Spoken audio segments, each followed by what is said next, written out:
Andhra Pradesh global drone technology హబ్గా మార్చే దిశగా రాష్ట్ర ప్రభుత్వము 2024-29 కోసం ప్రతిష్టాత్మకమైన ఆంధ్రప్రదేశ్ డ్రోన్ పాలసీ 4.0ను ప్రవేశపెట్టింది అధ్యక్ష.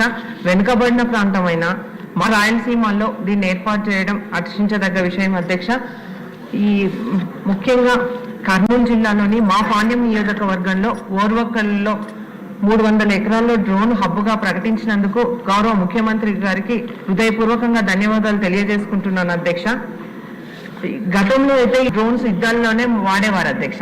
కానీ ఇప్పుడు వ్యవసాయ రంగంలో అయితేనేమి, అలాగే లా అండ్ ఆర్డర్లు అయితేనేమి, పెద్ద పెద్ద పట్టణాల్లో ట్రాఫిక్ సమస్యలు తీవ్రంగా ఉన్నాయి అధ్యక్ష. దీనికోసం కూడా ఈ డ్రోన్లు ఉపయోగిస్తున్నారు అధ్యక్ష. అక్కడికి నిత్యావసర వస్తువులు తీసుకెళ్లడానికి కూడా ఇది ఎంతగానో ఉపయోగపడుతుంది అధ్యక్ష.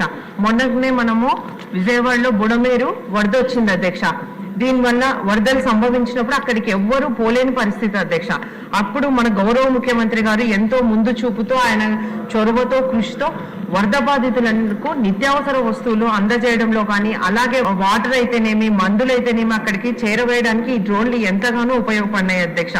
అంతేకాకుండా మొన్ననే మన గౌరవ ముఖ్యమంత్రి గారు మాట్లాడుతూ ఎక్కడైతే గంజాయి పెంచుతున్నారో అవి తెలుసుకోవడానికి, అలాగే అవి నాశనం చేయడానికి కూడా ఈ డ్రోన్లు ఉపయోగిస్తామని కూడా చెప్పడం జరిగింది అధ్యక్ష.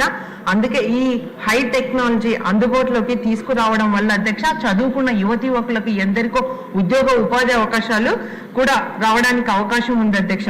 కానీ అధ్యక్ష నేను ఒక్కటే కోరుతున్నా, ఈ ధరలను తగ్గించి ఎక్కువ మంది రైతులు వీటిని వాడుకోవడానికి అవకాశం కల్పించాలని కూడా కోరుతా ఉన్న అధ్యక్ష. అంతేకాకుండా ఈ డ్రోన్ల తయారీకి శిక్షణ ఇప్పించినట్లయితే ఇంకా విస్తృతంగా వాడుకోవడానికి అవకాశం ఉంది అధ్యక్ష. ఇప్పుడే మన మంత్రి గారు బీసీ జనార్దన్ రెడ్డి అన్న గారు చెప్తూ దీనివల్ల 15,000 మందికి ప్రత్యక్షంగా, అలాగే 25,000 మందికి పరోక్షంగా ఉద్యోగ అవకాశాలు కల్పించడానికి అవకాశం ఉందని చెప్పారు అధ్యక్ష.